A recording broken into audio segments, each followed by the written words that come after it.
नमस्कार, active news महक में आपका स्वागत है। मैं हूं आपके साथ आरोही। देखते हैं आज की नई ताजा खबरों में क्या है आपके लिए खास। कुछ नहीं यार, मैडम थोड़ा पीछे आ जाओ।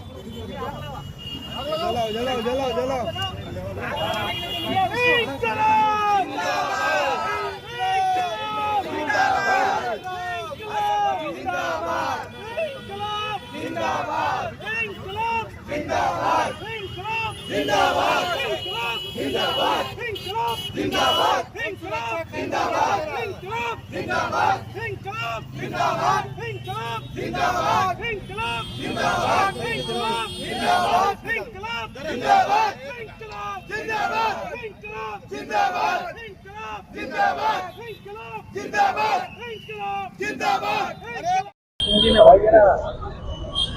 साहब क्या कहेंगे, आज सत्याग्रह आंदोलन में क्या विषय है, क्या मामला है? नहीं, आप सभी को मालूम है जो जन सुरक्षा विधेयक अभी विधिमंडल में जो पास किया, वो जो कायदा पास किया है उसका निषेध करने के लिए आज वसई विरार जिला कांग्रेस की तरफ से ये सत्याग्रह आंदोलन आयोजित किया गया है। ये जो कायदा किया हुआ है, अभी दो कायदा अस्तित्व में होते हुए भी, यूएपीए है, मोकोका है, इसके सिवाय इनको इस जन सुरक्षा कायदे के क्या जरूरत पड़ी, एक क्वेश्चन मार्क है लोगों के दिल में। और जो नक्सलवादी के लिए कायदा बनाना है कि पूरे महाराष्ट्र में लागू करने की क्या इनकी जरूरत थी, इसके लिए इसका निषेध कर रहे हैं। इन्होंने जो भी अडानी अंबानी के लिए धारावी का एरिया रहो उधर आंदोलन करना जुल्म रहेगा, और जो भी आंदोलनकारी है उनको अंदर डालने के लिए इससे अधिकार, ये जो जन सुरक्षा कायदा है इससे इनको अधिकार मिलने वाला है, और ये गलत है। कोई भी फैक्ट्री में कामगार लोग आंदोलन करेंगे, उनके मांगों के लिए वो भी नहीं कर सकते हैं, उनके लिए भी कायदा लागू करके अंदर डालने का अधिकार सरकार को मिल रहा है। और जो अधिकार की जरूरत नहीं थी, अभी फडणवीस जी ने बोला कि जो नक्सलवादी है, नक्सलवाद करीबन खत्म हो गया है महाराष्ट्र से, फिर इस कायदे का क्या जरूरत था। आप सभी को मालूम है कश्मीर में जो भी पत्रकार है, यूट्यूबर है, और जो जिनको अंदर किया विदाउट एनी रीजन, उनको कोर्ट में जाने के बाद अभी जो बाहर आने वाले हैं उनको वापस डालने के लिए ये जो कायदा है इसका यूज सरकार करेगी। और ये जन सुरक्षा कायदा नहीं है, अडानी सुरक्षा कायदा है। इसके लिए इसका निषेध कांग्रेस की तरफ से आयोजित किया है, और संविधान बचाओ समिति और जो अनेक संगठनों ने इसको आज के इस आंदोलन में सहभाग लिए हुए हैं। हमारे धुए साहब यहाँ इसमें मौजूद है, कैप्टन बर्वे भी यहाँ इस आंदोलन में हमारे साथ मौजूद है। तो वसई विरार जिला कांग्रेस की तरफ उनका भी विरोध, दीवान जी, एडवोकेट दीवान जी भी इधर उन्होंने अपना विचार प्रकट किया, और इस कायदे के बारे में जो भी अधिकार जो सरकार को मिल रहा है इसका निषेध हर एक अलग अलग स्तर से कर रहे हैं। हमारे राहुल जी गांधी जो वोट चोरी के बारे में बात कर रहे हैं, जो महाराष्ट्र में वोट चोरी हुई उसके बारे में अगर कोई आंदोलन करना चाहता है, उसके बारे में कोई उजागर करना चाहता है ये वोट चोरी, तो उसको भी अंदर डालने का अधिकार इस कायदे से इस सरकार को मिलने वाला है। इसके आगे वोट चोरी करने का रास्ता इस जन सुरक्षा जो कायदा बनाया है उसमें सरकार को देने वाले हैं। और अडानी अंबानी के लिए अभी पालघर में जो वार्ड 1 बंदल का प्रोजेक्ट चल रहा है, उसमें अगर कोई आंदोलन करने का है तो वो भी आंदोलन कर नहीं सकेंगे। अगर इसका विरोध जन सामान्यों ने किया नहीं तो आगे जीना मुश्किल हो जाएगा। हमारी जो भी सुविधा महानगर पालिका से मिलती है, और महानगर पालिका के विरोध में अगर आंदोलन होता है और सरकार को लगता है इस सरकारी काम में अगर हम अड़ंगा डाल रहे हैं तो हमको भी अंदर डालने का अधिकार इस कायदे से सरकार को दिया है। इसके लिए सब जन सामान्यों को हमारा आह्वान है कि आप इस जन सुरक्षा कायदा का निषेध करो, विरोध करो, रास्ते पे आओ, ये तो आने वाले समय जीना मुश्किल होने वाला है। सीधे शब्दों में कहे तो आपका ये सीधा आरोप है कि विपक्ष और विपक्ष से जुड़े लोगों को दबाने के लिए सरकार इस तरह का कायदा ला रही, कानून ला रही। देश में सक्षम कानून होने के बावजूद महाराष्ट्र में नया कायदा लाया जा रहा है। बराबर है, आपने जो बोला वो सही है। मतलब लोगों को दबाने के लिए और लोगों का विरोधी पक्ष को दबाने के लिए कायदा लाने वाले हैं। और उनको जो उनका एजेंडा है, ये पॉलिसी सेंट्रल गवर्नमेंट रहे या स्टेट गवर्नमेंट रहे, ये सब पॉलिसी अडानी अंबानी के लिए पॉलिसी बनाते हैं। उनके जो भी प्रोजेक्ट करने का है वो प्रोजेक्ट में उनको अड़ंगा नहीं चाहिए, विरोध नहीं चाहिए। जनता का जो भी अधिकार संविधान ने दिया हुआ है वो विरोध दबाने का काम इस कायदे में इनको अधिकार सरकार को दिया है, इसके लिए इसका निषेध हो रहा है। उपराष्ट्रपति जी ने अचानक से अपने पद से इस्तीफा दिया, इस पे क्या कहेंगे? आपने जो रिकॉर्डिंग जो है राज्यसभा की वो आपने देखी रहेगी। जो धनखड़ साहब है वो बहुत नॉलेजेबल आदमी है, उन्होंने सख्त इरादा उनका प्रकट किया था, मगर जो जज के बाबत जो उनके अगेंस्ट जो मूवमेंट दाखिल करके लिया वो बीजेपी को दाखिल करना था, मगर वो विरोधी पक्ष ने दाखिल किया और उन्होंने दाखिल करके लिया, वो उनको बहुत चुभा। और आपने देखा रहेगा बीजेपी के अध्यक्ष बोल रहे हैं, जो अध्यक्ष ने बोलना चाहिए, सभापति ने बोलना चाहिए कि nothing will go on record, only what I से विल गो ऑन रिकॉर्ड। ये भी उनका अपमान था और अभी गुलदस्ते में है कि वो राजीनामा दिया, आने वाले समय में मालूम पड़ जाएगा। मगर बीजेपी का जो भी संगठन है, जो आरएसएस है, उनको किधर तो प्रॉब्लम आ रहे हैं सरकार टिकाने के लिए, इसके लिए दबाव ला के उनके पास से राजीनामा दिया है। उन्होंने राजीनामा देते समय बोला कि हमारी तबीयत ठीक नहीं है, और हमारे पीएम साहब करीबन 18 घंटे के बाद ट्वीट करते हैं उनके अच्छी तबीयत के लिए। इससे ही मालूम पड़ता है कि इसमें जो भी रीजन है उनको गद्दी छोड़ने को बोली है। रीजन क्या है जल्दी सामने आएगा, मगर जो सेंट्रल गवर्नमेंट है, स्टेट गवर्नमेंट है, वो जो अधिकार, ज्यादा अधिकार और जनता और विरोधी पक्ष का आवाज दबाने की जो काम कर रहे हैं, इसका निषेध आज के आंदोलन से हम कर रहे हैं। काय विषय आहेत आणि काय म्हणणं आहे?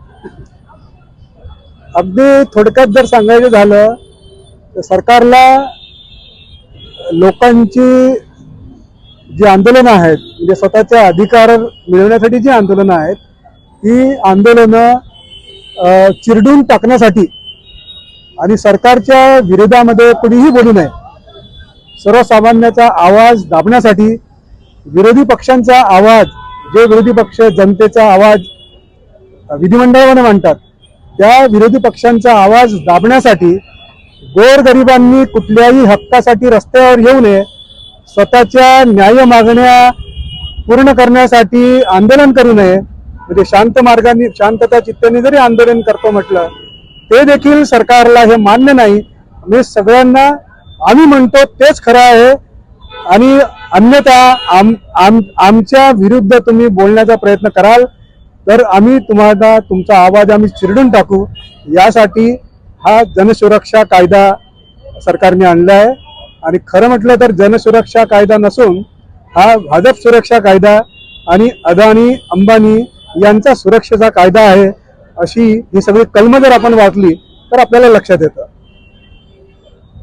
विद्यार्थी जर समजा प्रवेशाच्या नियमासाठी आता नीट मध्ये किती अडचणी आलेल्या आहेत, जर उद्या नीटच्या विरोधामध्ये जर सर्वसामान्य विद्यार्थी रस्त्यावर आला, जर फीच्या विरोधामध्ये विद्यार्थी रस्त्यावर आला, जर शाळेमधली जी पालकांची कमिटी असते उद्या अन्याय झाला तर पालक रस्त्यावर आले, शेतकरी रस्त्यावर आले, कामगार रस्त्यावर आले, सर्वसामान्य जनता त्यांच्या हक्कासाठी रस्त्यावर आली, तर त्यांना ते आंदोलन चिरडून टाकायचं आहे। आणि म्हणून हा जनसुरक्षा कायदा सरकारने यांच्या विरुद्ध केलेला आहे। म्हणजे आम्ही जे काही करतो त्यांच्या विरुद्ध कुणीही बोलू नये। म्हणजे फॉर एक्झाम्पल आता सरकारला शक्तीपीठ करायचं आहे, शक्तीपीठच्या विरुद्धामध्ये शेतकऱ्यांचं संपूर्ण राज्यामध्ये आंदोलन आहे, सरकारला शेतकऱ्यांना तर नको आहे, तरी देखील सरकार म्हणतं की हे तुमच्यासाठी आहे, शेतकरी म्हणतात की आमच्या विरोधामध्ये आहे।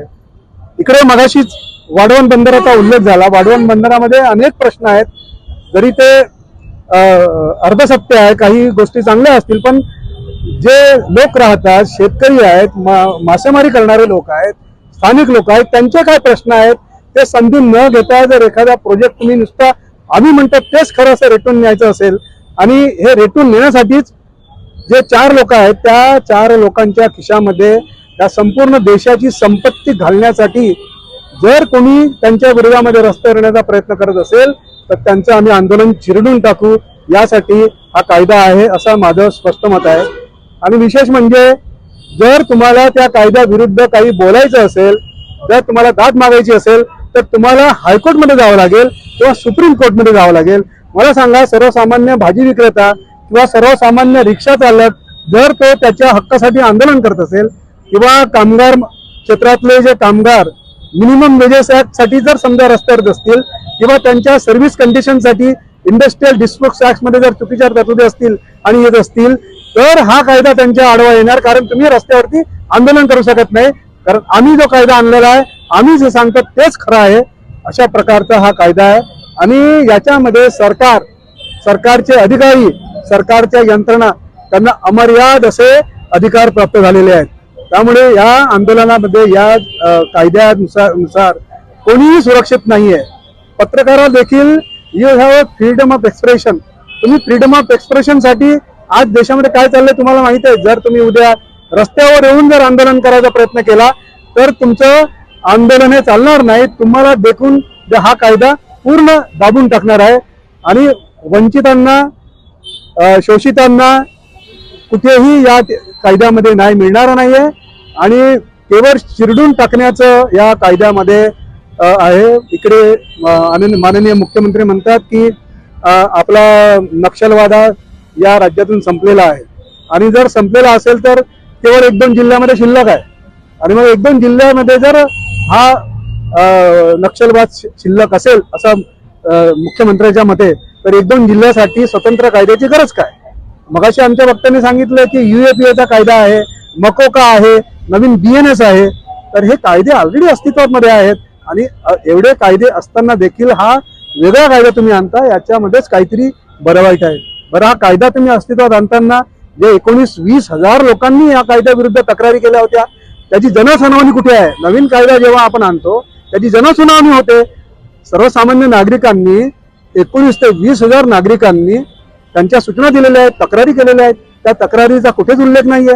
राज्यामध्ये अनेक कायदे झालेले आहेत, या कायद्यानुसार जनसुनावणी झालेल्या आहेत आणि जनसुनावणी न घेता आपण बॅकडोरने हा कायदा आणता, याचाच अर्थ सरकार स्पेशल फेल ठरलेलं आहे.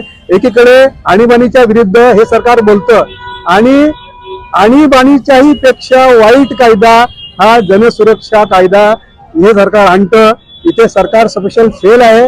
हे जुलमी सरकार आहे, जुलमेबाजांचं सरकार आहे, जुमलेबाजांचं सरकार आहे, अतिशय निर्दयी सरकार आहे. त्यामुळे आम्ही या सरकारचाही निषेध करतो आणि या सरकारने जो हा कायदा आणलेला आहे त्या कायद्याचा आम्ही पूर्ण निषेध करतो.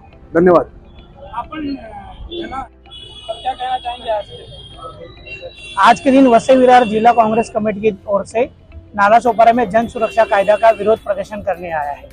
ये जन सुरक्षा कायदा असलियत में जनता की सुरक्षा के लिए नहीं है, ये अडानी सुरक्षा कायदा है, मोदी सुरक्षा कायदा है, फडणवीस सुरक्षा कायदा है। क्योंकि ये लोग जनता की उठती हुई आवाज को दबाना चाहते हैं। इसका ये सीधा मतलब निकलता है कि ये डरी हुई सरकार है, जनता की आवाज को दबाना चाहती है। शहरी नक्सलवाद के नाम पर साधारण नागरिकों को हक छीनना चाहती है। उनको बोलने का हक जो है, लिखने का हक है और पढ़ाई का हक है, अपने हक के लिए लड़ने का जो अधिकार दिया गया है संविधान के द्वारा, उस हक को कुचलने का ये कोशिश है। ऐसी ही कोशिश अंग्रेजों ने की थी।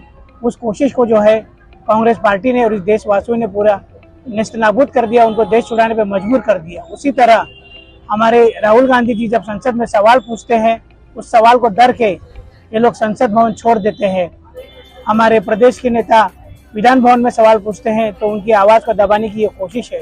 ये केवल कोशिश नहीं, ये जो है जुर्म करने का एक कायदा है जो देशवासियों को दबाने का कोशिश कर रहे हैं।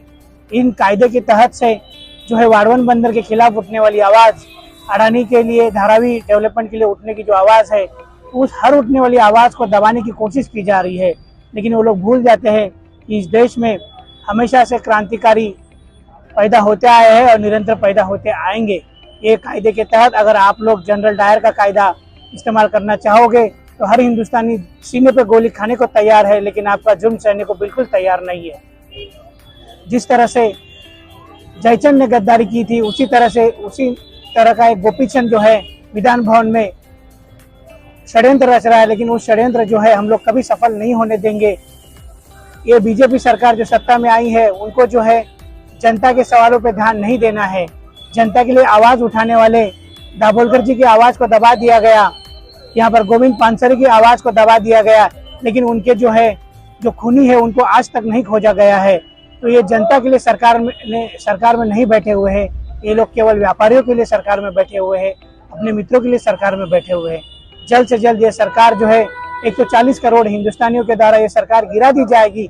असलियत में ये सरकार में जो बैठे हैं वो अनैतिक सरकार है, क्योंकि 6 बजे के बाद में जो मतदान हुआ है उसका डेटा इलेक्शन कमीशन दे नहीं पा रही है। वो लोग छुपाने की कोशिश में है, छुपाते वही लोग हैं जो डरे हुए लोग हैं। तो ये डरे हुए लोग जो है जनता के लिए नहीं काम कर रहे हैं, खुद के लिए काम कर रहे हैं।